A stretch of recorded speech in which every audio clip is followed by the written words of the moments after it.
a gente vai usar um pouquinho a lâmpada de fenda, fazer uma biomicroscopia com a lâmpada de fenda, para a gente avaliar como é que está essa córnea, porque os pacientes com protrusão da glândula da terceira pálpebra aí, às vezes fazem uma irritabilidade também nesse tecido. A gente observa um quadro de ceratite, que é um pouquinho de inflamação nesse epitélio corneano.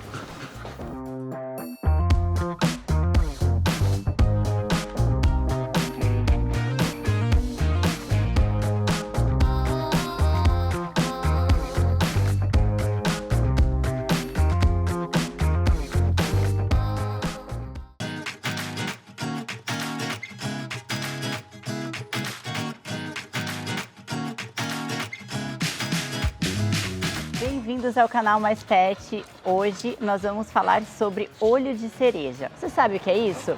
Se não sabe, logo nós vamos contar para vocês. Mas antes da gente conversar sobre isso, se inscreva no nosso canal, deixem aquele like, comentem o que vocês querem saber, que nós temos muitas novidades para trazer. Agora, vamos lá conversar, mostrar para o Dr. Thiago, que é especialista em oftalmo, e ele vai comentar um pouquinho mais sobre como que acontece essa protusão da terceira pálpebra. Bora lá!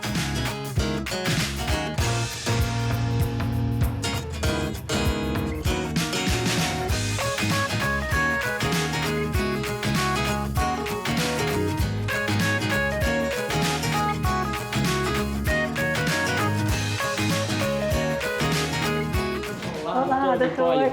Tudo bem? Tudo bom, e você? Esse é o Romeu. Esse é o seu Romeu? Comentamos ali um pouquinho antes, agora eu trouxe para o doutor dar uma analisada mais direta aí. Perfeito, vamos lá, seu Romeu. Posso soltar? Pode, já soltei. Pode ficar à vontade. Com licença. Romeu, vem cá. Espera. Vamos lá, seu Romeu. Desvia esses olhos. Romeu, calma. Vamos conversar primeiro. Então, Nicole, você vive falando que o Romeu teve uma protrusão dessa glândula da terceira pálpebra, esse famoso olho de cereja aí há algum tempo. Me conta mais a respeito disso aí. Isso, na verdade eu o trouxe porque nós já tentamos algumas coisas, né, colírio e tal, e ele retorna com esse bolinha para fora. Eu imagino que a gente vai precisar fazer a cirurgia. Então gostaria que o doutor desse uma olhada e também explicar. A gente veio para o pessoal entender o que é o olho de cereja, né? Por que acontece isso? Se tem algumas raças pré-determinantes para surgir esse problema, né? O olho de cereja, como comumente é conhecido aí por todos, é uma coisa muito comum no universo da oftalmologia veterinária, mas é uma coisa que a patogênese disso ainda é duvidosa. A gente acredita que seja uma condição de defeito anatômico aí, em algum momento do desenvolvimento aí do cão, logo após o nascimento, aí geralmente isso acomete cães antes de 1 ano de vida, a partir dos 2, 3 meses até 1 ano, muito comumente, e algumas raças mais específicas, assim. Antigamente a gente tinha acontecendo isso mais em cães de raça grande, bulldog, braquicefálicos, né? Braquicefálicos de modo geral. Uhum. O bulldog inglês, campeão de fazer esse problema, o dog alemão, o mastiff napolitano, mas hoje em dia com a popularização dessas raças pequenas, a gente tem isso muito acontecendo em Lhasa Apson, Shih Tzu, então assim... Pode acontecer, em qualquer raça. Pode acontecer, a gente legal. Opera muito Beagle com esse problema também, Piquinês, apesar de ser uma raça que não tem tanto, mas o que a gente tem de Piquinês geralmente com problema de olho de cereja. Ah, queridos. Mas o bom, né, o menos mal é que dá para reverter e não é uma cirurgia assim tão complexa, né? Isso, teoricamente é uma coisa simples na rotina da clínica. Dentro do que pode ser difícil no oftalmologia, né? O universo da oftalmologia geralmente tem uma complexidade, mas isso é uma coisa relativamente simples e de fácil resolução. Até muitas vezes isso não vem inicialmente pra gente a pessoa não vê um desconforto no olho do cão, a pessoa não vê uma perda visual. Então, assim, como não tem um problema incomodando de forma significativa, às vezes fica ali e a gente vai atender o cão por algum outro problema ocular e acaba conversando sobre isso, porque as pessoas não entendem a real necessidade do que realmente esse tecido faz. A gente tem dentro dessa membrana... Tem um olhinho ali, né, doutora? A gente podia usar para mostrar pro pessoal? Aqui teoricamente a gente não vai ter a parte palpebral, que é onde a membrana ela fica instalada. A bolinha estaria aqui, aí, né? Ficaria dentro da pálpebra, escondidinha. Então, com base nisso, a gente tem uma glândula aí dentro que é responsável por mais ou menos 1/3 da produção da parte aquosa da lágrima. Então é uma quantidade significativa. E antigamente, quando não se entendia a real fisiologia disso, muitas pessoas extirpavam, incisavam, tiravam esse tecido. Opa, tem um tecido crescendo aí de forma irregular, vamos tirar. Depois iam observar que poderia ter um caso aí de um olho ressecado aí na frente. E aí causar um problema pior ainda, né? Pior ainda, com necessidade de medicação pro resto da vida. Então é sempre bom a gente lembrar assim que esse é um tipo de problema e a indicação é sempre reposicionar, botar no local anatômico normal para a gente poder manter isso estável e confortável. Porque os mesmos cães que têm uma predisposição a ter essa protrusão, a esse tecido sair anatomicamente do local, são cães que geralmente podem ter o quadro de ceratoconjuntivite seca, podem desenvolver, tem uma predisposição genética a desenvolver olho seco. E aí com isso... uma coisa já leva a outra. Gente, então a gente vai colocar o Romeu um pouquinho ali na mesa para o doutor examinar. Essa glândulazinha, essa bolinha que fica aqui, que agora ele tá um pouco agitado e acabou inchando, mas a gente vê aqui, ó. Tá vendo? Parece uma bolinha vermelha que lembra uma cereja, por isso o nome olho de cereja. Mas o nome correto é protusão de terceira pálpebra. A terceira pálpebra, ela é uma proteção mecânica também, além da produção de lágrima, né? Então, se aquilo ali tá incomodando ele, vai começar a ficar cheio de remelinha. Talvez os primeiros sinais que vocês vejam nos cães de vocês, se não tiver esse inchaço, é isso. Nossa, ele tá produzindo muita lágrima, muita remelequinha, assim. Pode ser 1000 coisas, tá, gente? É um indicativo, talvez. Prestem atenção no cão de vocês, que pode ter alguma coisa relacionada à protusão. Então agora a gente vai botar ele ali na mesa, o doutor vai examinar, vai dar uma olhada, vai fazer alguns testes para ver qual é o grau dessa patologia dele e provavelmente nós vamos seguir para cirurgia, né? Porque tentamos já algumas coisas, um colírio ou algo mais simples e volta e meia lá aparece de novo. Vamos botar ele ali, doutora, agora?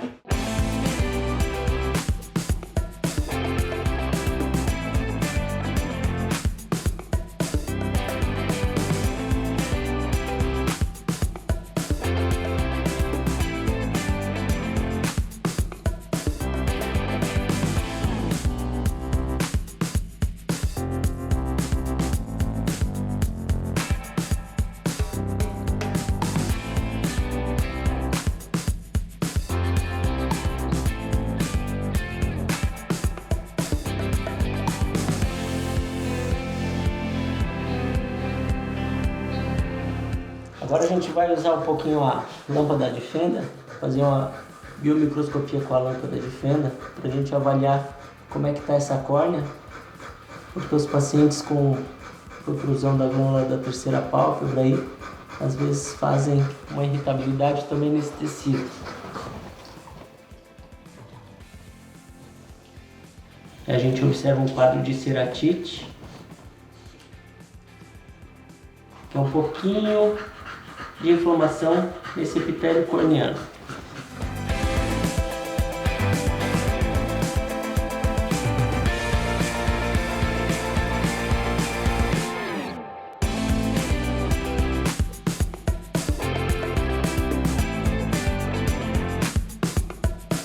Esse testezinho é o teste pra gente ver o quanto de lágrima ele tá produzindo? Isso é um teste lacrimal de Schirmer, é um papel feltro milimetrado que vai mostrar para nós, deixando ele dentro da pálpebra inferior durante 1 minuto, o quanto tá a produção da parte aquosa da lágrima. Então, o quanto de água esse olho está conseguindo produzir. E qual é o ideal, Doc? O ideal seria que essa produção ficasse em torno de 15 a 25. Isso seria uma produção normal em 1 minuto, umidificando o papel feltro. Qualquer cão, não importa o tamanho. A gente não tem uma padronização específica para cada raça, então ainda é um teste assim que se faz de forma geral. A gente observa na rotina o que é comum de cada paciente, de cada raça, né, específico, mas assim, a literatura ainda não separou isso. 1 minuto. Não chegou no 15, 12 a 13, certo? Então já tá um pouquinho menos do que deveria. Não é um resultado assim Preocupante, né? Vamos ver como é que tá o outro olho para ver se a gente consegue fazer um comparativo, se isso afetou, né? Por conta da glândula ou se ele já tem se é dele mesmo, se é um pouquinho menos. Uma redução aí. Tudo bem, Romeu.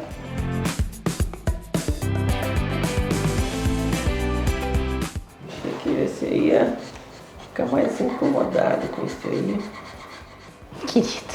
É muito bonzinho. Mas já passou de 15 agora, né? Sônico.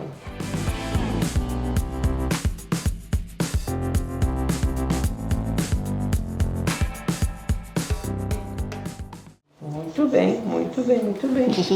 Viva! 20, 21. Olha só, já afetou então.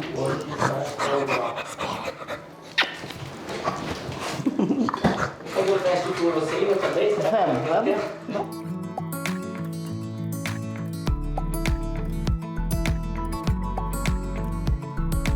Gente, agora a gente vai fazer o de fluoresceína, que é um corante, né, Doc? Um corantezinho, é o corante mais comum utilizado na rotina da oftalmologia. Pra gente ver como é que tá a situação dessa córnea. Normalmente, se tiver tudo beleza, não vai ver nada de verdinho ali, né? Mas Isso. se tiver uma lesão... Isso, esse é um teste que a gente consegue avaliar se mais comumente usado, ele é usado para várias coisas, mas principalmente para saber se tem algum, como tem um quadro de ceratite, tem um quadrozinho inflamatório, se tem alguma ulceração acontecendo, alguma microlesão, que às vezes passa desapercebido a olho nu. Sim, até porque, gente, às vezes esse inchaço nos olhinhos causa um desconforto neles e o cão, ele tende a se mutilar quando ele está incomodado. Então ele vai esfregar o olho, vai tentar coçar ou passar em alguma coisa e isso pode ocasionar algum tipo de lesão mesmo, né?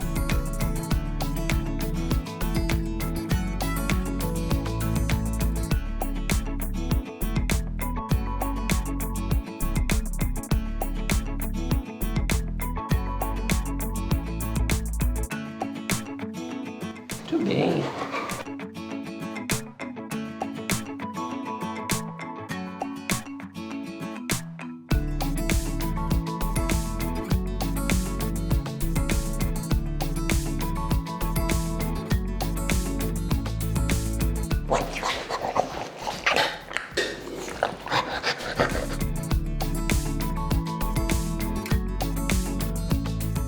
Perfeito, então a gente finalizou todos os testes aí necessários que a gente precisava para o Romeu e a gente consegue observar que o olho direito, que é a glândula está anatomicamente dentro do local correto, esse olho está com uma produção de lágrima boa, a córnea teoricamente está bem Preservada.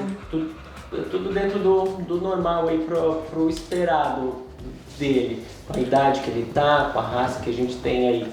Agora, quando a gente vai pro olho contralateral, que é o olho esquerdo, nossa, a gente só, já né? consegue ver, então, a glândula protruída e o quadro de ceratite, a gente tendo um processo aí até inflamatório que A gente não consegue ver isso a olho nu muitas vezes. Essa ferramenta da foto é muito importante, né, para o diagnóstico. A gente com a lâmpada de fenda consegue ver coisas muito minuciosas, porque ela aumenta em 16 vezes esse nosso campo ali. Então é um objeto bem prático para isso. A foto não faz tanta coisa, mas eu consigo esclarecer para o tutor o porquê disso tudo. Então, teoricamente, é uma coisa que muito elucidativa, que faz parte da nossa rotina diariamente aqui. Que legal. E você vê, né, gente? Olha o tamanhão, como incomoda. Imagina você com essa sua glândula aqui para fora, incomodando, não tem como. Qualquer coisinha que cai no olho da gente, a gente já fica super incomodada. Já é desconfortável. O olho é uma região muito sensível mesmo. Então, eu acho que o mais indicado mesmo é a gente partir para cirurgia, para o procedimento cirúrgico. O que a gente faz muitas vezes, dependendo do espaço de tempo que essa glândula está fora da anatomia, a gente entra com uma medicação, desinflama esse tecido e aí depois organiza o tecido para poder operar. Para poder receber o procedimento. Mas geralmente a organização desse tecido se dá assim, de forma imediata, quando a gente tem duas técnicas mais corriqueiras usadas para isso, mas a que a gente mais usa é a técnica de Morgan, uma bolsa, uma técnica de sepultamento, né? Da glândula, onde a gente coloca ela numa bolsa, sutura e geralmente ela vai não costuma recidivar. Tem algumas raças que tem um problema maior dessa fixação. E aí, às vezes, a gente opta por a outra técnica que a gente consegue fazer uma fixação melhor.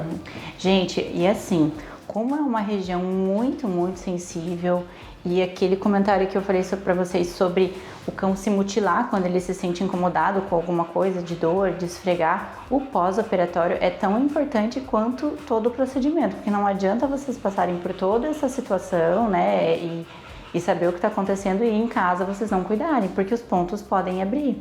E aí, essa bolsinha que está lá para dentro, ela volta para fora se os pontos abrirem, né?